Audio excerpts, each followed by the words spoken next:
So hello students, welcome back on this platform of Malvi academy. आज हम लोग बात करेंगे कि जो CUET PG साइकोलॉजी एग्ज़ाम होने वाला है, एंट्रेंस टेस्ट 2025 का, उसमें कैसे हम चलिए हमें पता चल गया कि सिलेबस क्या है। अब हम आगे क्या करें कि किस तरह से एक इफेक्टिव स्टडी प्लान तैयार कर सकते हैं अपने होने वाले एग्ज़ाम के लिए। तो इसमें हम बात करेंगे की strategies for and tips for success, है ना। तो पहला तो अंडरस्टैंड द सिलेबस।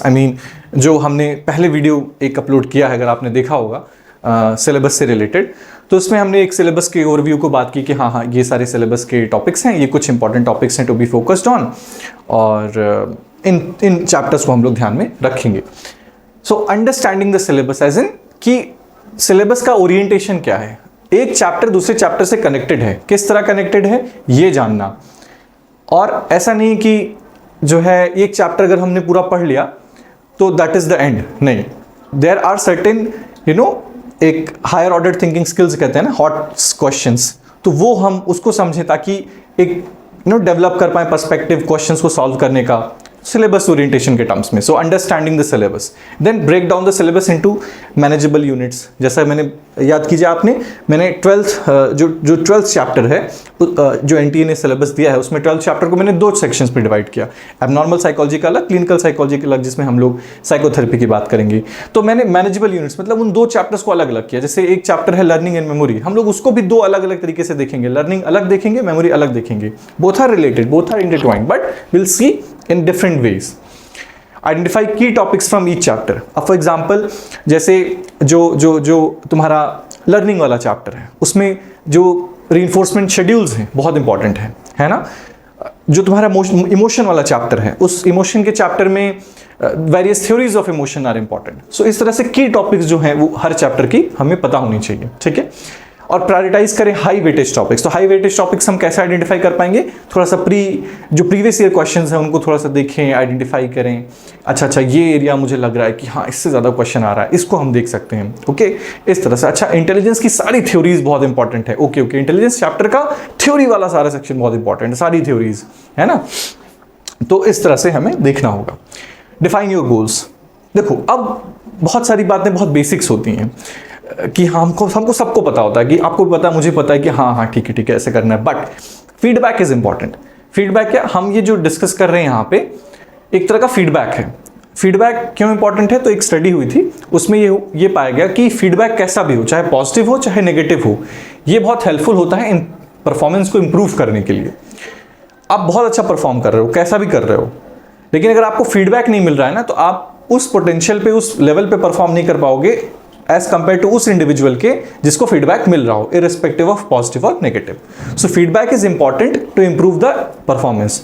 आपको भी पता है कि हाँ ठीक है, हम गोल वगैरह हमको बनाना चाहिए, ज़रूरी है, but since we are connected in a way that something that I am talking about is going to you as a feedback. Now you have an orientation कि अच्छा हाँ इन चीज़ों को हमको ध्यान रखना है, इन चीज़ों को हमें मॉनिटर करना है, ठीक है।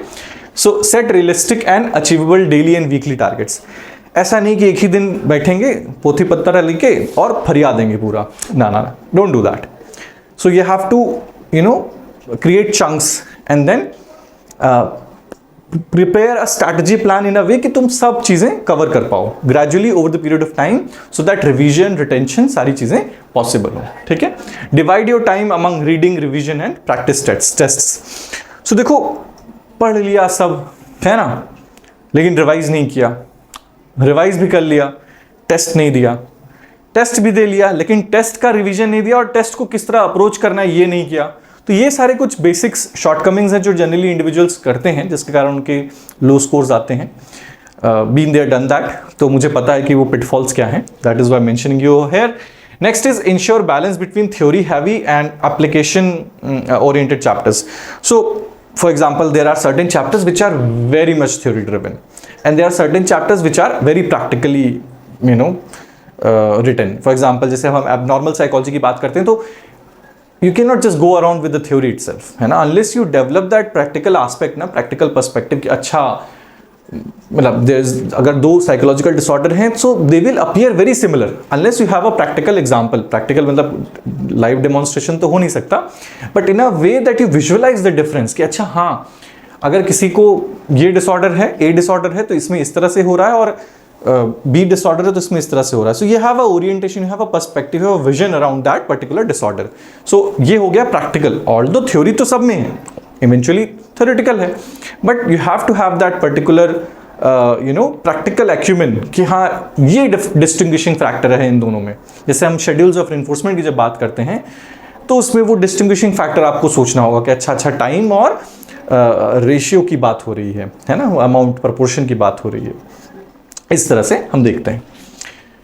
Next is design a study schedule. So allocate specific time slots for each subject, है ना. ऐसा ईच सब्जेक्ट टॉपिक, ऐसा नहीं कि आपको मान लो पर्सनालिटी बहुत पसंद आ गया so you keep on reading Freud only and nothing else. No, that will not help you. और you start reading learning and memory का, so you are stick to that. Emotion का तो you are stick to the theory of emotion only. नहीं, ये ऐसा नहीं करना. और ये एग्जाम में भी ध्यान रखना है. फॉर एग्जाम्पल इन एग्जाम मान लो कि कोई टॉपिक है, पर्सनालिटी से कोई टॉपिक आया, कोई क्वेश्चन है उससे जुड़ा हुआ, एंड यू मे और मे नॉट बी नोइंग कि कि तुमको आ रहा है कि नहीं, बट सिंस तुम्हें टॉपिक अच्छे से पता था, पर्सनालिटी तुमने अच्छे से पढ़ा है और तुम्हें नहीं पता कि उसका आंसर क्या होगा, but still you are trying, you are giving so much of time to that particular question that you are leaving everything behind. तो ये अक्सर हम लोग करते हैं, इसको कहते हैं ईगो क्लैश होना कि अच्छा क्वेश्चन पेपर में क्वेश्चन आ गया तो नहीं इसको तो सॉल्व करके ही जाएंगे, इसको तो क्या होगा, बाकी क्वेश्चन बाद में, पहले हम इसको देखते हैं कि ये क्या होगा. तो ऐसा नहीं करना, ईगो क्लैशेस नहीं करने कि नहीं इसी पे सारा दे देंगे, हमारे पसंद का है तो हम इसी पे सारा समय देंगे. ना ना ना, डोंट डू दैट.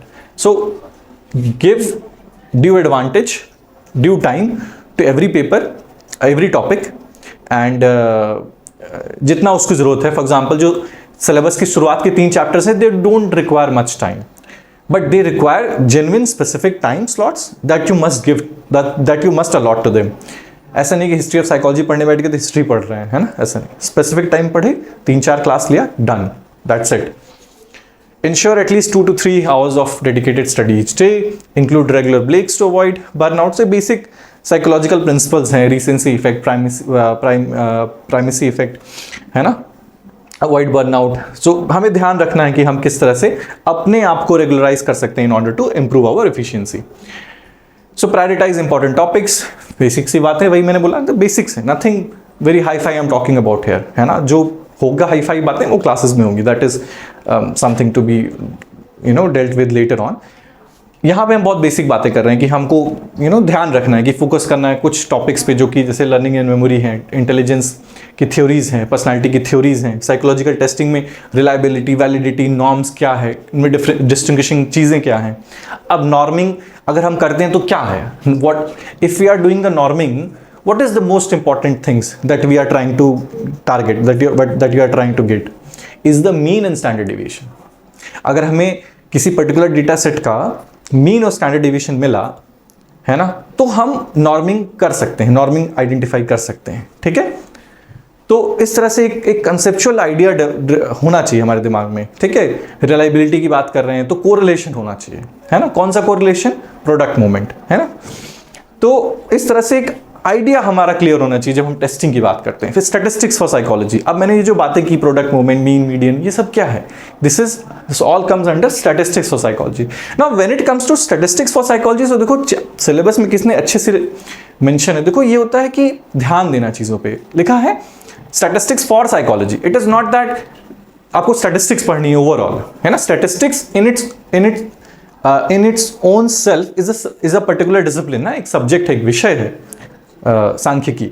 तो हमें सांख्यिकी नहीं पढ़ना है पूरा, हमें सिर्फ उतना पढ़ना है जो साइकोलॉजी के लिए इंपॉर्टेंट है, साइकोलॉजी के लिए ज़रूरी है, और उसमें भी जो आपके लिए ज़रूरी है, जो आपके सिलेबस में जितना आपसे जुड़ा हुआ है और जो एग्ज़ाम के लिए रेलेवेंट है. हालांकि जो एनडीए ने सिलेबस दिया है उसमें ये नहीं बताया कि स्टैटिस्टिक्स और साइकोलॉजी में हम लोग क्या पढ़ लें, कितना पढ़ लें. उन्होंने बस एक टॉपिक दे दिया है कि स्टैटिस्टिक्स और साइकोलॉजी से सवाल पूछेंगे. सो ये थोड़ा सा अनफेयर है मुझे लगता है स्टूडेंट्स के एंड पे, which we are trying to resolve. ठीक है, so use past papers to identify recurring questions. ठीक है, तो उससे हमें एक आइडिया मिलेगा कि क्या अप्रोच रखना है हमें. ठीक है, and practice regularly, solve previous year question papers, take mock tests to evaluate your preparation, identify and work on your weak areas. Then revise consistently. Again, revision is the key. Revision is the key. Revision is the key. वो कहते हैं ना, करत करत अभ्यास है जड़मत होत सुजान, रसरी आवत जात है सिल पर पड़त निशान। तो बहुत सारी चीज़ें होती हैं ना, मतलब कभी कोई गाना हुआ बार बार सुन रहे होते हैं तो वी जस्ट रिमेंबर इट, है ना, हमें लाइंस पता हो जाती हैं, याद हो जाती हैं। क्यों? क्योंकि बार बार कभी हमने इंट्यूटिवली याद करने की कोशिश नहीं की, but we end up retaining that particular lines and all that in our memory. तो वो चीज़ है कि आपको याद हो जाती हैं चीज़ें, बस रिवाइज करने की बात होती है, ठीक है। एंड रिवाइज करने के तरीके हम अडॉप्ट कर सकते हैं, डिफरेंट माइंड मैप्स क्रिएट कर सकते हैं, है ना, चंकिंग कर सकते हैं, बहुत सारी स्ट्रैटेजीज हैं मेमोरी मेकिंग की, तो we can all do that. So stay healthy and focused, after all it's all about health. Burnout नहीं करना है। अगर आप टाइमली शुरू करते हैं अपनी प्रिपरेशन, डेली 1 घंटा 2 घंटा निकालते हैं एंड धीरे धीरे कवर अप करते हैं, so you will gradually and up preparing well. At the end of the day, जब वो दी डे आएगा एग्जाम का, so you will feel calm, you will feel relaxed and you will be able to give the best out of you. Okay, so that is the key and that's all from my end. Thank you so much. I hope you have enjoyed this video and might have had helped you or will help you in your preparation. So good day, bye bye.